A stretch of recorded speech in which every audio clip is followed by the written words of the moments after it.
Olá, pessoal que acompanha o Papo de Mãe. A gente sabe que muitos adolescentes também assistem aqui aos nossos vídeos. Então, é Papo de Mãe, é Papo de Filho também. E hoje eu vou conversar aqui com a minha amiga Laura Prevato. A Laura, ela é ativista LGBTQIA+. Ela trabalha na Prefeitura de São Paulo, na Secretaria de Segurança Urbana, né? É Secretaria de Isso, Segurança Secretaria Municipal de Segurança Urbana. de Segurança Urbana. E a Laura é uma mulher trans e a gente vai conversar sobre isso, já começando a falar, Laura, que eu me lembrei que uma vez uma adolescente veio me dizer que ela era um homem trans e que ela tinha muita dificuldade de conversar sobre isso dentro de casa. Então, em casa, ela tinha que ser uma menina e fora de casa ela até tinha outro nome. Em casa ela ainda tinha o nome de menina, fora de casa ela usava um nome de menino. Como é que foi para você, dentro de casa, essa conversa com a família? De se, não sei até se é o termo, você me corrige, porque às vezes a gente erra por falta de conhecimento, mas de se assumir como mulher.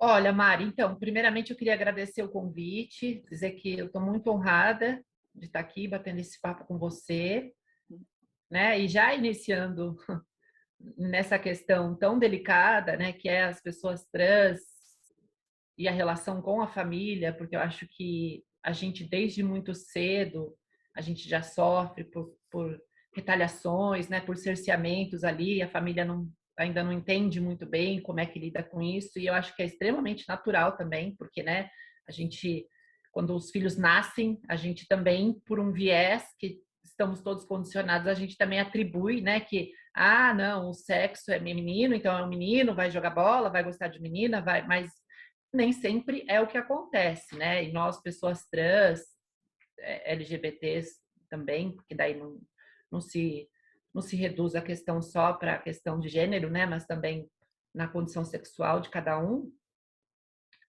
Essa parte com a família é muito delicada e é onde a gente, na verdade, precisava de ter mais apoio, né?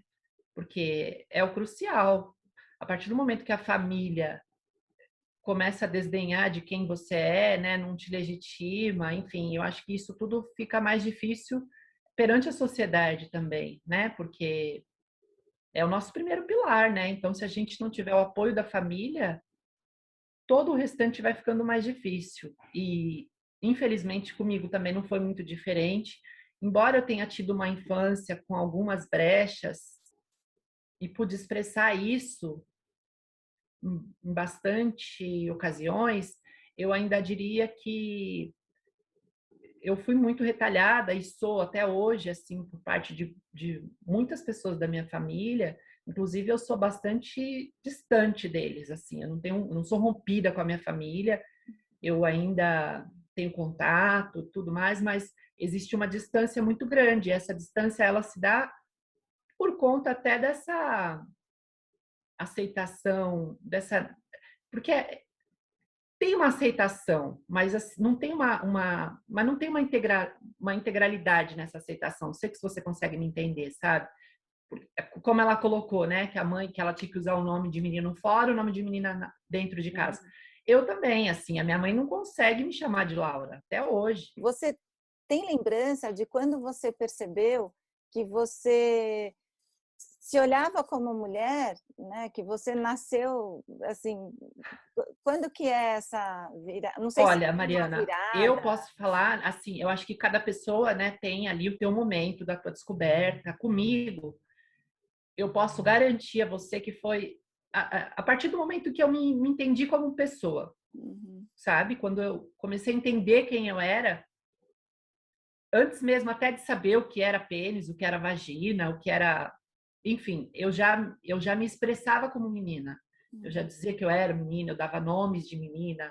Você não pensa que você está agredindo alguém, que você está indo contra a tua natureza, que você sabe essas questões. E não tá Obviamente mesmo. elas não, e não estou mesmo, É, exatamente. Mas assim, né, falando como a sociedade trata, né? sim. Que você tá entende assim. Para a gente é uma coisa natural. E daí, quer dizer, muito cedo você também começou a enfrentar preconceito. Exatamente, não. Acho que as pessoas trans, de uma maneira geral, eu acho que a gente acaba amadurecendo muito mais rápido, sabe? Porque a gente tem que driblar várias situações, porque daí você começa a perceber, como eu percebia, por exemplo, quando tinham pessoas adultas monitorando as brincadeiras, aí eu não conseguia ser a secretária no escritório, porque daí essas pessoas iam lá e vetavam, não, você não pode ser a secretária, porque você é menino, entende? Eu me lembro, meu irmão mais velho, por exemplo, que é 8 anos mais velho do que eu, então quando eu tinha 6, ele tinha 14, daí queria me botar para jogar bola, É. E é a sabe? Eu prova de que percebia, isso não tem influência nenhuma, é que você, não, mesmo assim, se tornou uma mulher, né? exatamente, exatamente. E daí, e teve assim algum dia de chegar e ter uma conversa com a sua mãe, com a sua família, com seus Teve, pais? Não sei, teve teve, esse dia? teve esse dia. Eu tinha 13 anos quando eu resolvi contar para minha mãe o que de fato eu sentia, quais eram os meus sentimentos, né, com relação ao mundo, as minhas perspectivas. Eu fui conversar porque uma amiga minha mais velha que eu, na época ela tinha 18 anos, eu estava com 13, e ela me orientou de que o quanto mais eu demorasse para expor, né, essa realidade para minha família, que mais isso ia ser difícil deles assimilarem, e que mais ia ser difícil também de eu me libertar, né, dessa vida dupla, porque eu era uma criança trans, Mariana, eu era uma criança travesti mesmo, assim, né? Você falou até mulher trans, e eu faço super questão de ser chamada de travesti, assim, de me identificar enquanto travesti, e de que as pessoas também usem mais esse termo, porque é um termo ainda muito estigmatizado, né, negativamente. As pessoas atribuem Como se muitas, fosse muita... pejorativo. Exato, é muito E pejorativo. não é, Laura, pode chamar de travesti? Se eu te chamar de Sim, eu travesti, faço não é questão, ruim. sim, não, eu faço questão de me identificar enquanto travesti. Eu não me incomodo que as pessoas me atribuam que eu sou uma mulher trans, né? Porque eu não acho que também seja assim, que tenha grandes diferenças entre uma coisa e outra. Eu acho que é muito tênue, sabe, as duas identidades. Acho que elas se conversam bastante e acho que é uma questão muito subjetiva. Acho que cada pessoa é que vai determinar, e eu, mesmo assim, por uma questão política, eu prefiro me apresentar, me declarar enquanto travesti, porque eu acho que precisam ser quebrados esses estigmas acerca desse corpo travesti, né? Que Uhum. é esse corpo, porque assim, as pessoas costumam levar muito por esse lado da cirurgia. Ah, mas se você fez a cirurgia da redesignação, você é uma mulher trans. Se você não fez, você é uma travesti. Não, não tem relação nenhuma com a cirurgia. É realmente é, uma condição subjetiva. É a pessoa que vai determinar, né, a O identidade melhor dela. é sempre perguntar para a pessoa, O então, né? melhor é sempre perguntar para Porque a pessoa. e daí quando você foi conversar com a sua mãe, como é que foi a conversa? Olha, ela chorou bastante, embora também não fosse nenhuma novidade, porque, né, ela já Uhum. via o meu comportamento, era uma coisa muito clara, assim, muito, muito, muito explícita, não deixava dúvidas a ninguém, sabe? Você já Porque se era isso, vestia era uma como coisa mulher? natural. Você já se Eu vestia? já me vestia, eu já tinha roupas de menina, Uhum. só que era tudo meio que escondido. Aí a primeira atitude da minha mãe foi chorar muito, me abraçou, disse que não, que a gente ia resolver isso e tal, tal. Só que o resolver dentro da cabecinha dela era uma coisa, e o resolver dentro da minha cabecinha era outra, sabe? Uhum. E ela de fato tentou resolver, ela me levou num psicólogo, e que chegou lá, o cara veio com uma abordagem totalmente de cura gay pra cima de mim. Ai, meu Deus do céu. É, era Isso horrível. Ali existe uma ainda, clínica ali né? no Paraíso, né? Uma clínica ali na região do Paraíso. É, e foi bastante tenso a consulta, inclusive, assim, a minha mãe que entrou primeiro, conversou com ele, falou tudo. Então, na verdade, ele era o psicólogo para atender os anseios da minha mãe Sim. com relação a mim. Ele não era o psicólogo para atender os meus Ah, anseios. E daí passou um pouco tempo depois, é, eu tinha um outro priminho que era mais novo que eu, tinha 5 anos, e os pais dele tinham separados. E aí ele estava em crise também por causa dessa separação e tudo. Minha tia levou ele numa outra psicóloga, conseguiu uma outra psicóloga para atender ele, que era especializada em cuidados de crianças e adolescentes e tal. E daí ela comentou com a minha mãe dessa psicóloga, e daí já me levou também. Só que isso já tinha passado um ano e pouco depois, um ano e pouquinho depois, e daí já foi diferente, porque essa psicóloga também tinha um outro tipo de... Abordagem. Exatamente. E é como ela aplicava diferente as coisas, então, quando eu cheguei na clínica, ela quis me ouvir primeiro. Depois ela foi conversar com a minha mãe. Uhum. Então, quando ela me atendeu, aí eu pude colocar tudo para ela. As coisas que eu sentia, o que eu era, de fato, quem eu era. E aí ela, não, tudo bem, eu tô te entendendo. Inclusive, ela me abriu a cabeça, assim, para muita coisa, sabe? Que hoje, legal. assim, eu vejo o quanto a Andrea foi importante para mim naquele momento e que eu não percebi. Eu só fui perceber anos depois as coisas que ela me falava, sabe? As trocas que eu tive ali com ela. O quanto aquilo tudo fez sentido na minha vida, assim, anos depois. E com outros psicólogos também, porque eu nunca abandonei a terapia, Mariana. Um pouco mais para frente, eu já estava com quase 17 anos. E daí eu fui conversar com meu pai sobre essa questão também.